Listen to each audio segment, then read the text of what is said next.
So, I want to talk today about purpose of your life. And to set that up, we have some people that are giving their opinion as to what they think the purpose of their life or purpose of life is. You can think about that too, but here's some answers.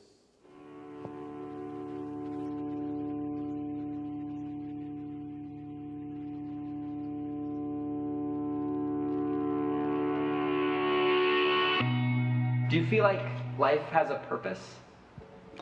I do.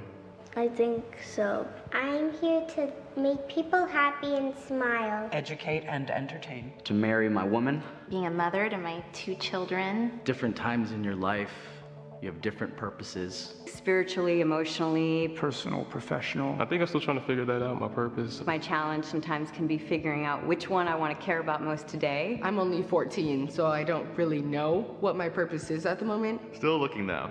I think most people equate their purpose to monetary ambitions. There's something deeper than, what kind of car you drive and how nice you look. I love to inspire, motivate, and encourage people. Whenever I can, to be a mentor.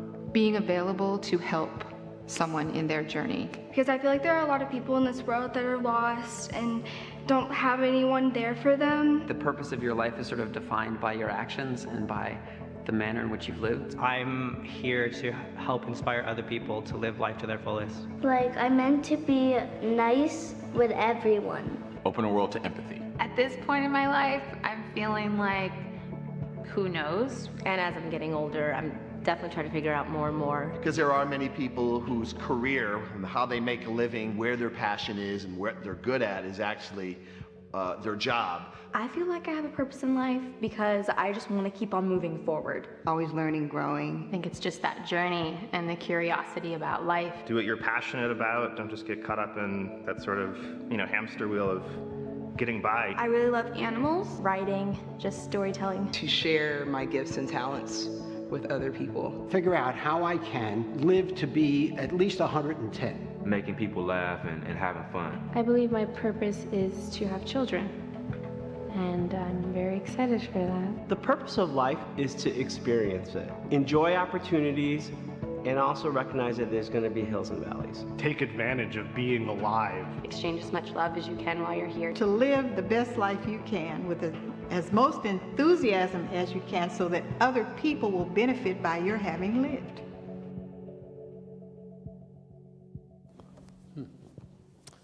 So a couple of years ago, I cast a vision for a project, the community center idea, where we could create a community center where people could come together and do different activities, and it would give us a platform to interact with people and share Christ with them.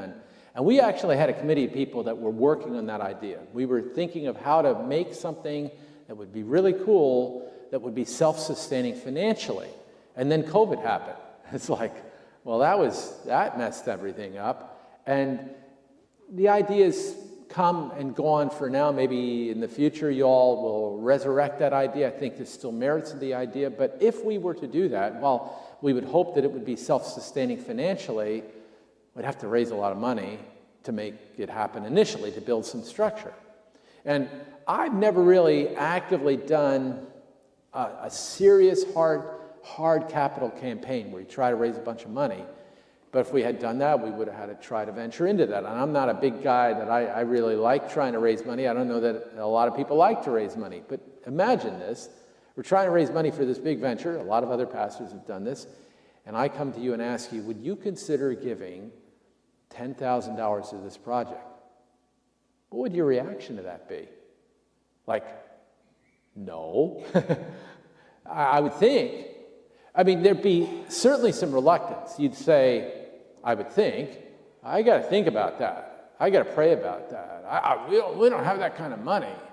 And yet, if you bought a car, just a car that was reliable, you spend $10,000 in that car, very likely, to make it run. And if you bought a new car, we're talking multiple tens of thousands of dollars, and you would be able to come up with that money for that purpose.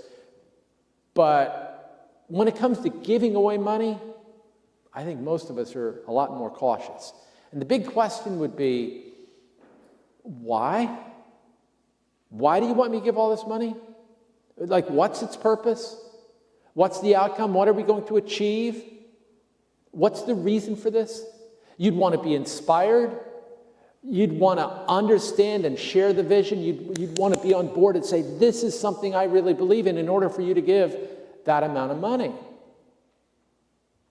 Let's pretend that you have a 4-year-old daughter or a 4-year-old son, and you played soccer when you were a child. And I'm going to give a soccer illustration now, and I'm not bashing on soccer. So just let's straight it up. I'm just trying to stimulate your thoughts.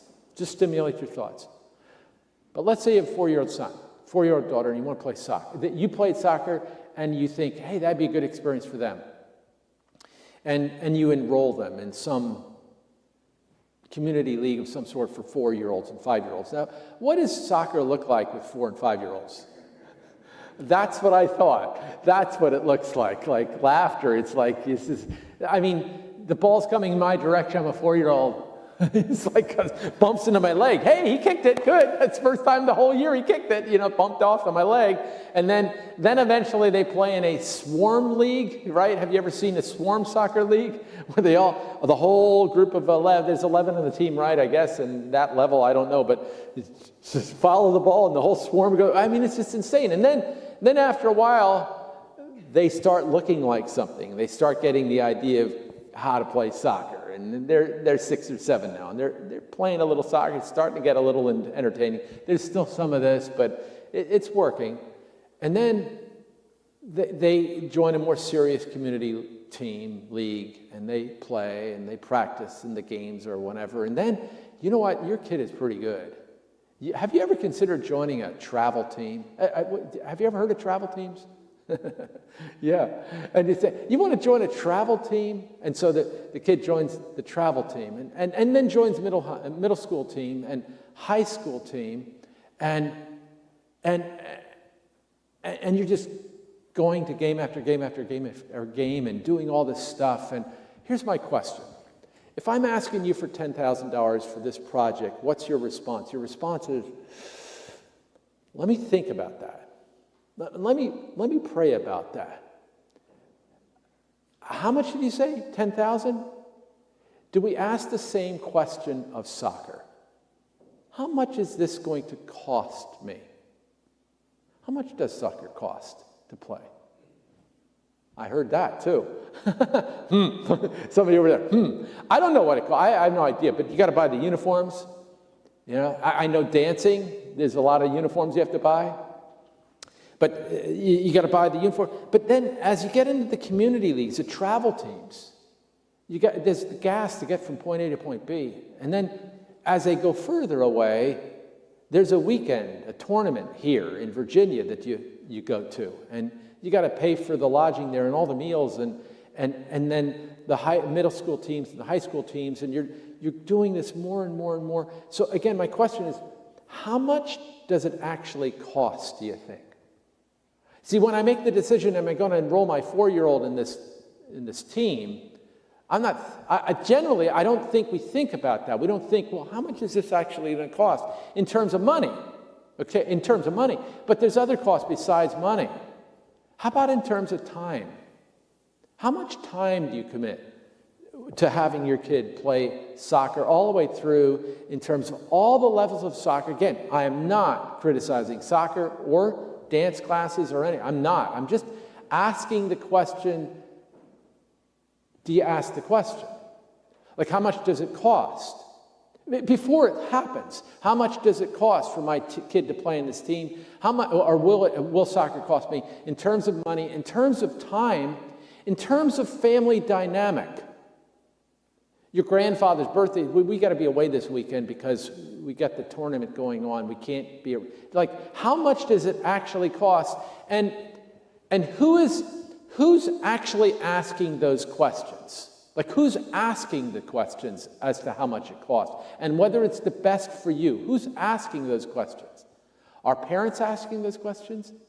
Like, can you give $10,000 at the church? You're talking about it. What's the purpose?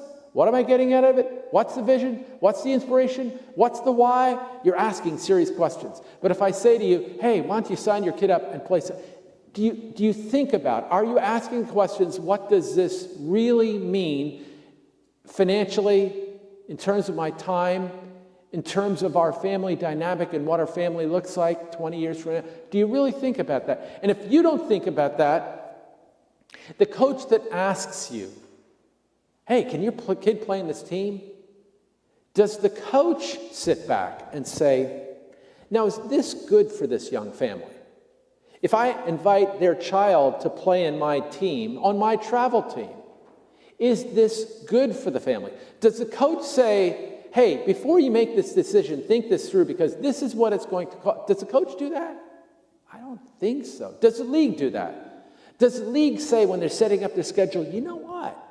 If we do this, it's going to impact potentially the spiritual growth of our children. Maybe we shouldn't schedule games on a Sunday morning. Does the league think like that? Does the league think like that? Like who thinks like that? Who actually thinks about this? Can I get a donation of $10,000? Not we think about. But when we think about the commodity that we call life, how much do you actually think that through and pray that through? Well, I was developing these ideas. I thought, I want to preach a series of sermons on the purpose of life. That's where we're starting. I'm starting with that. And I was thinking about that, and I went on my walk. As I'm asking, what is the purpose of your life? That's the central question. So I'm going my walk. When I write my sermon, this is a sermon I wrote back in June. I think at the end of June I wrote this. And I went for my walk, or maybe July, early July. A couple months ago. And I have a 3-mile walk that I take. I carry a pad of paper. If it's on a Friday, I'm thinking about a Sunday sermon sometime down the road. And I'm walking on Folk Lane. Go down Kohler Hill, turn left, go up Folk Lane. I'm walking at some point in Folk Lane, and I have an experience that I've had many times before. A dog comes out running after me. Have you ever had a dog run after you? I've had many dogs run after me, okay? So here's what I do with dogs, and I'm not had a big problem with them. I don't freak out. I don't get afraid. I just keep on walking. I don't engage with them. I don't pet them. I just keep on walking. I don't look at them. I don't engage it. I just keep on walking. So I was coming down to this one place on Folk Lane, and a dog runs out, comes in halfway across the street. Yeah, it's a little deeper than. It wasn't like that. It was more. And the dog comes out running after me, and then the owner or person responsible for the dog, I'm guessing a 5th grade girl, she comes chasing after the dog in her yard, and she says to the dog, whatever the dog's name is, I don't remember the name of the dog, and she says, come back here. And sure enough, the dog listened.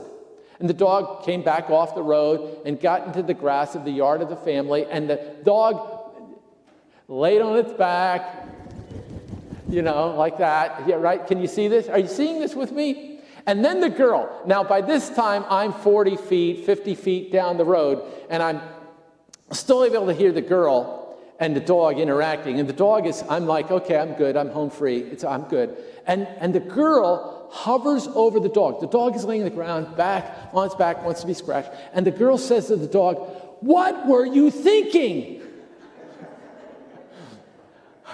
That is a really good question. That's a really good question. What were you thinking when you signed your kid up for whatever you signed your kid up for? Or when you spend the commodity that is your life, what were you thinking? The answer is, we're not thinking. You know what I mean? Often, in my opinion, we're not actually thinking about what we're doing and how we're spending our life. And you only have so much life. If you gave $10,000 to the church for some project, you can find other money. But you can't replace life. Now, I know this was back in July or something like that, because I heard a preacher on my vacation. We were watching on my computer, Tony Evans. I love Tony Evans. He's a great preacher. Tony Evans told this story. Tony Evans told the story about the repetition, the sameness of life. And he said, we get up out of the same bed every day. Does this sound like your life?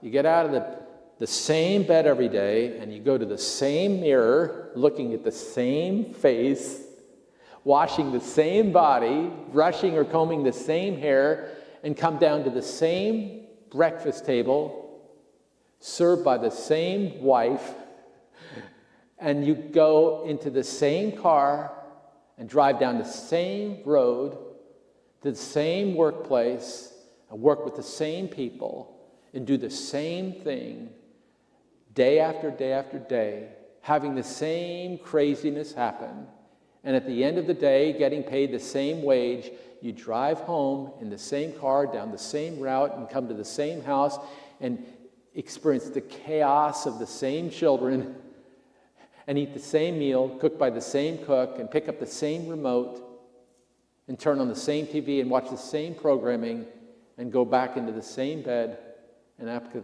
get up the next day and continue to do the same thing. Does that sound like your life? What are you thinking? What are you thinking? What are you thinking? We're not. We're just, hey, can I have $10,000? Now that you would think about. But when it comes to spending the commodity of your life, what are you thinking? I don't know that we are thinking. Why are we here? What are you doing? What are you thinking as you spend out your life? Now, does anybody know what that's called over here? This here. This right here. Does anybody know what this is called? What's this? Imagine if you never saw a piano before. Now, the craziness of this piano is I still cannot hold it. Maybe I can. I don't know what kind of piano it is. Like, why wouldn't they say what it is? I can't read it. I don't know what kind of piano it is. It doesn't matter. What would if I don't know what a piano is, how do I figure out what to do with the piano if I don't know what it is? I'm going to start examining it. I can't get this off either. Maybe, see, this is funny. Hey, look at that. There it is. Kawai piano. It's a Kawai piano. But it's made of wood. Now, as I figure out what to do with this piano, you know what you could use it for? Anybody heat their home with wood? That's an idea. We could do that. We could take this and heat our homes with it. That would work, right? That's one possibility. Or you know what we could do? Now I just created a problem for the video. Sorry. We could use it as an expensive paperweight. Right?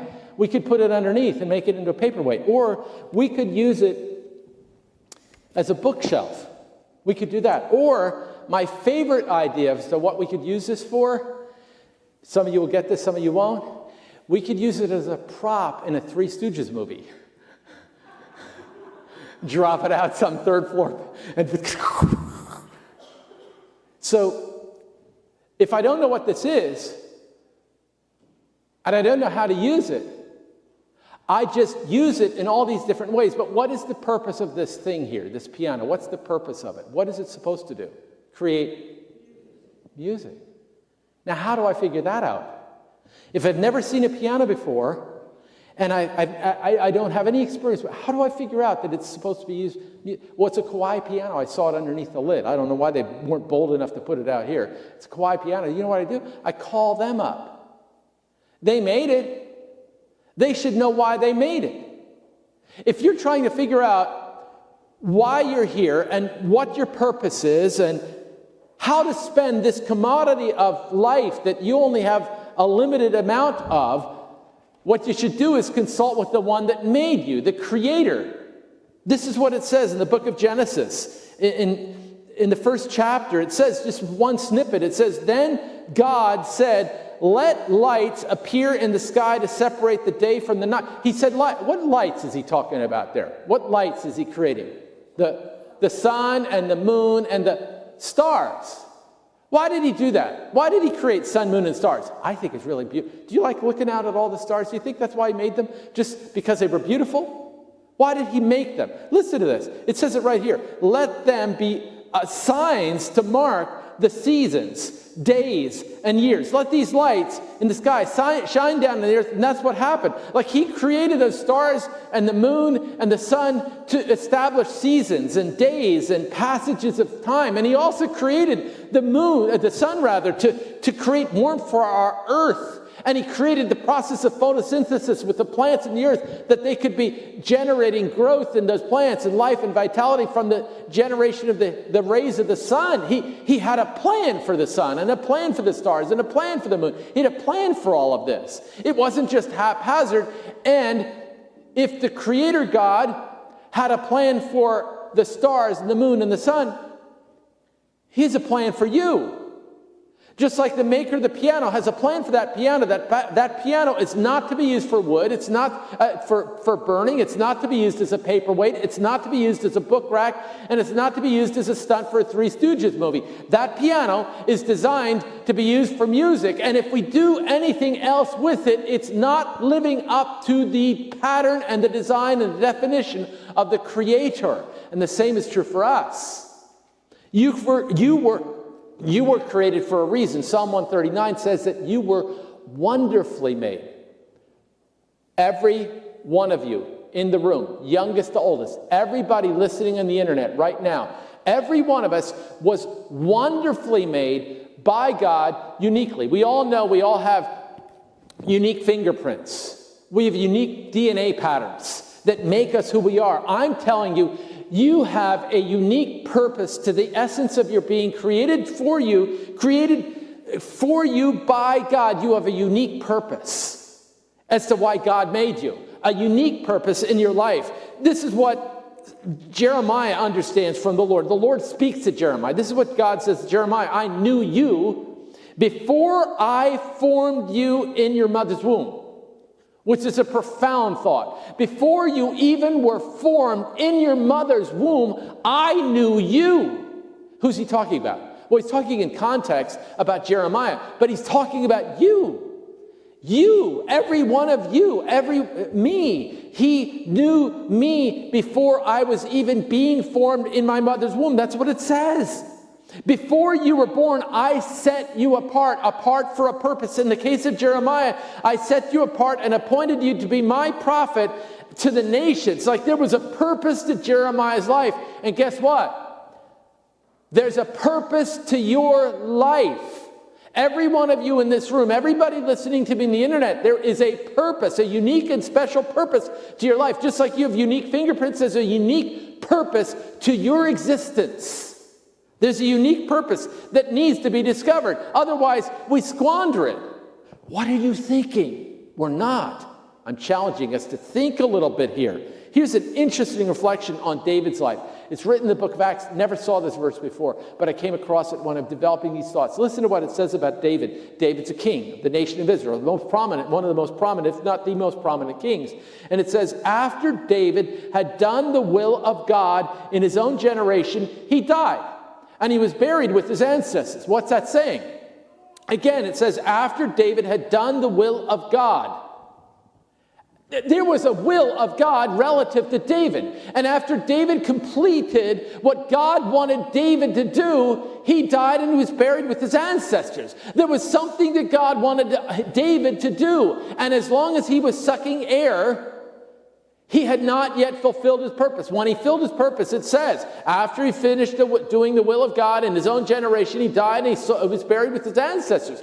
There's a purpose for your life. Some of you are older, listening to me right now, and you're saying, why am I still alive? Why am I still breathing? Why can't I go home to be with family, with Jesus? Well, because you have not yet completed what God has fully wanted you to do. God has a purpose for your life. The classic story in the Bible involves Esther, familiar story, right? So Esther prior to Esther is another queen. Her name is Vashti. And the king, Vashti just doesn't do exactly what the king wants, and the king fires Vashti. And then, as a precursor to the Bachelorette show on TV, which I'm sure you all love, They have a bachelorette show in the Bible. That's true, they do. And all these beautiful women are invited to be part of the bachelorette show in the Bible. That's how it goes. It says that the goal was to find beautiful young virgins for the king. Sounds like a good thing to do. And guess what? The hero of this story is Esther. And her description is that she is beautiful and lovely. She's just beautiful and lovely. That's Esther. Beautiful and lovely. Have you ever wondered why you're athletic? Have you ever wondered why you're intelligent? Have you ever wondered why you're beautiful? Have you ever wondered why you're musical? Have you ever wondered why you're good with your hands? Well, Esther was young, and she was beautiful. And you know what? What are you thinking? She wasn't. I doubt that she was thinking. I doubt very much that she was thinking. She was just young and beautiful. That's all. Young and beautiful. And then as the story goes on, it says that she was selected to be on the show. And her handler was very impressed with Esther and treated her kindly. He quickly ordered a special menu for her and provided her with beauty treatments. It says that she was given the prescribed 12 months of beauty treatments, 6 months with oil of myrrh, followed by 6 more months with special perfumes and ointments. And when it was time for her to go to the king's palace, she was given her choice of whatever clothing or jewelry she wanted to take. And when she was selected, because she won this contest, when she was selected, the king gave her a great banquet in Esther's honor for all his nobles and officials, declaring a public holiday because Esther won. That's what was done for Esther. Now, again, she wins the contest and she's happy about that, but why was she young and beautiful? Because she was, you know what? She didn't just grow up to be a young, beautiful woman. When she was little, she had the cutest smile. She had a dimple. Yeah, she was just a cute little girl. And she was popular because all the boys eventually, they thought, they all liked her. They all spent time. She was a head cheerleader. I know some of you other women are hating her guts now, but that's who she was. That's who she was. She was a head cheerleader. She was and it's like, and you know what? Did she think about why do I look the way I look? Why do I look the way I look? I remember the first time our oldest daughter went out on a date. I just recalled this recently because we encountered the guy. I encountered the guy that took Meredith out on her first date. And we'd gone to our family Labor Day picnic, and my uncle, his name is Lester Fritz, but everybody called him Fritz. His last name, I don't know. I called my uncle by his last name, but Uncle Fritz was at this Labor Day picnic, and Meredith's whatever she is, I don't know how old she is, and he says, wow, at the Labor Day picnic. We just leave. We're about to leave, go home. He says, wow, it's like 5 o'clock at night. Wow, you're going to have to fight the boys off with a stick with that one. She's a pretty one. I'm thinking, Fritz, go away. We get home, and guess what? As soon as we get in the door, and Deanna will correct the story because I told it recently. Did I get the phone call or did you get the phone call, Deanna? I got the phone call, right? You did.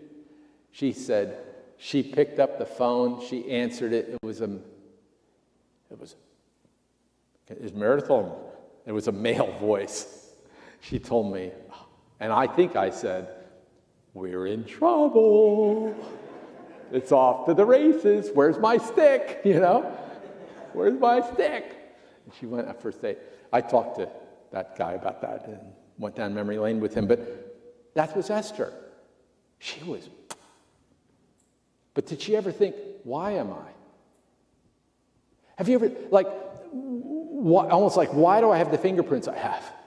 Why do I have the qualities of my life? Why do I have the athletic ability that I have? Why do I have the intellect I have? Why do I have the ability to work with my hands that I have? Why do I have the personality I have? Why do I have the painful life experiences that I've had?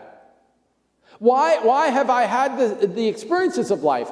Why have I gone the places I've gone? Why am I the person I am? What are you thinking? We're not. Esther wasn't. And then the story advances. And the people of Israel are in danger of being snuffed out and annihilated. And her relative, Mordecai, who's connected to Esther, comes to her, and he says the classic line. He says he wants her to step up to the plate and potentially save the Jewish people, which she does. And he says, Esther, who knows? Perhaps you were made to be queen for such a time as this. Like maybe this is why you were so beautiful. Like you were beautiful all the way through. Maybe this is why you were made to be queen. Maybe this is why God created you to be beautiful. What are you thinking? What's the purpose? What is the purpose of your life? And why do you go through your day the way he was referring, Tony Evans was referring to, where you get out of the same bed and look at the same mirror, at the same face, and brush the same hair? Why do you do that when maybe God has a greater purpose for you? Why? Here's what her relative Mordecai was doing. He was connecting the dots and saying, hey, there's a reason for this. There's a reason that all of this stuff happened to you. You were meant to be queen. And there was a reason. There was a reason for David being selected to be king. He was meant to be king. There was a reason that Jeremiah was called to be a prophet. There was a reason. God had a plan. Like Kawhi has a plan for that piano and says, this is going to create beautiful music. God had a plan for Esther, and God has a plan for your life. And we indiscriminately, often, forget the soccer illustration, we indiscriminately will squander the commodity of life that we've given. What are you thinking? What are you thinking? What are you thinking? Heard another story of a girl. She's a little girl. And her father said, I don't know the full context of the story, but her father said to her, now if you do this, I'll give you a nickel. You can have a bright, shiny nickel. And that worked. That may not work with you, but it worked with the little kids, so that's how old she is. The nickel worked. Okay. And she did it. She did whatever it was Father said. She did that thing. She did what he asked her to do. She used the nickel. She did the task. And then she came to her daddy. Looks real cute. I'm trying to act this out. It's very difficult for me to act like a cute little girl, but let's pretend I'm cute at least. Can you pretend I'm cute? Deanna thinks I'm cute. At least she does. And the girl comes up to the daddy and says, Daddy, you promised me a nickel. And the father looked in his pocket. He said, oh, man, he says to his, sweetie, I don't have any coins, but I'll tell you what I do have. And he pulled out a $20 bill. Whoa. He pulled out a $20 bill and he said, I'll give you this instead. And she said, little girl, she said, I don't want that. I want my nickel. And she began having a hissy fit, like, I want my nickel. I want my nickel. He said I could have a nickel. And he said, but this is worth lots and lots of nickels. She said, I want my nickel. That's what we do. That's what we do. The Creator God created you for something, like the piano was created for something much more significant than being used for a pile of firewood or a paperweight it was created to create music. And you want to burn it up to keep your house warm for a couple of hours. It's like trading this away for a nickel when you could have a $20 bill. And God has the same kind of purpose for every one of our lives in this room and listening on the internet. He has a plan for our life. And we just indiscriminately do and live and get up repetitiously and go through the motions of our life without thinking, is this really worth my investment of time and money and effort and energy? Is it worth it? Because God has a plan for your life, and it's much greater than the value of a nickel. It's much more like the value of a $20 bill. God has a plan for your life to use you in a significant, mighty way, different from anyone else, because you are different from everyone else, just like your fingerprints and your DNA are different. God has a plan for your life. He has a purpose for your life. And we're settling for nickels, fools. What are you thinking? Exactly. What are we thinking? Now, what do we do with this? What are we supposed to do with this? How do I figure out how to do something more significant with my life? How do I figure that out? How do I figure it out? How do I figure out, if I've never seen a piano before, how do I figure out what to do with the piano? What do I need to do? I need to contact the creator of the piano. What do I do with my life? He wants to do something far more significant than you could ever ask or think with your life. How do you figure out what to do? Consult with the creator. Every day. Because maybe today, as I go and do my thing that has some repetitious elements to it, maybe today he has something different for me, that I think outside the box. I'm open to the movement of the Spirit in each and every one of my days, because the reality is we do get out of the same bed and go to the same mirror and look at the same face. That is a reality of our life. But interspersed in those sameness of those days is God's desire to use us more significantly than we could imagine. God, how do you want me to use this day? What's the purpose of my life for this day? And then what's the grander purpose? Because maybe God has called someone here to be a prophet. Or maybe God has called somebody to be a king. Or maybe God has called somebody to be a queen and save the people. I don't know what God is calling us to do, but if we consume ourselves without thought, hey, do you want to play soccer? You're 4 years old, I like to play. If we do that and say, yeah, sure, why not? And don't think of it any more than we would think in making those decisions, if we don't think and pray and seek God in that, we may be finding ourselves exchanging a $20 bill of life for a nickel's worth of life. See, this commodity of our life, you ever see somebody, money just slips through their fingers, they can't hold on to anything? Like money just slips through, like water through a sieve? That's your life. The life is slipping through your sieve on a daily basis. And what do you have to show for it? Barely a nickel. God has a greater purpose for every one of you in this room. And the only way you're going to figure out what that greater purpose is to seek him out. The Creator knows how he wants to use you and how he wants to work through your life. He's big plans. What a shame if you don't catch the wave. What are you thinking? Exactly.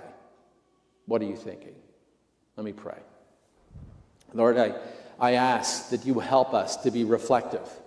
I ask that you would help us to think, to seek you out, to be led by your Spirit in following your way, following your plan, doing what you wish. Thank you for giving every single one of us in this room a purpose, a unique purpose. Show us what it is for today. In your name we pray. Amen.